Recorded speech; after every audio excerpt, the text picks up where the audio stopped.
So if you're a fan of a tidy workshop, then look away now. The project is very busy. I'm also in the middle of the cheap bike build off, and it's a chaos in here. It's a mess. Next week there'll be a tidy up video of some kind, I'm sure. This video is about short rides, and for a long time, especially in the roadie world, there's been this kind of mindset that anything under an hour and a half is not worth getting kitted up for. But there's a lot to be said for a shorter ride, and obviously a shorter ride is obviously always going to be better than not riding at all. So I'm talking about even if it's just like a 20-minute or half an hour. It could be high intensity, it could just be to get outside for your mental health.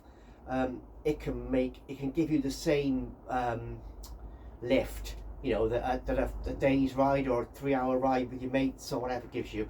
Just getting outdoors for 20 minutes, half an hour, 2 or 3 times a week. And in fact, sometimes doing those shorter high intensity rides 2 or 3 times a week can be more beneficial than one long ride a week.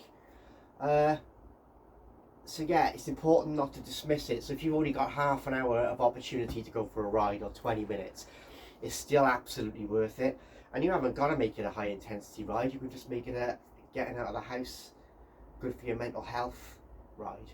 But it's very important not to think that you need this massive window of time to ride a bike. And like most people have got half an hour in their day. It might be their lunch break, it might be first thing in the morning, it might be the evening, especially during the summer when the evenings are longer. But half an hour out on the bike, you choose the intensity to go with however you feel on that day. But it's definitely worth a short ride.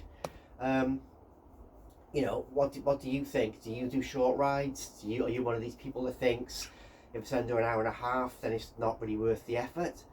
Because sometimes getting out the door can be the biggest hurdle. You know, you get kitted up or whatever, and well, you don't have to get kitted up. You can ride in anything, but sometimes just getting out that door, especially this time of the year, it's February in the UK and it's freezing. You know, can be daunting. But if you just set your mind to sort of a quick half an hour, it's something that most people can find time for. And you do a you know, mild-ish intensity ride 3 times a week of half an hour, and you'll be surprised how quickly your fitness builds, even more so than maybe doing one sort of longer, slower ride a week. There's a huge benefit to be had from the shorter ride. It's just like when people go for a 15-minute run. You know, it can change their day, it can change their mindset, and you can do the same on the bike. You can just go for that short ride, lift your mood, lift your mental health, add a bit to your, you know, build your fitness, and hopefully brighten up your day.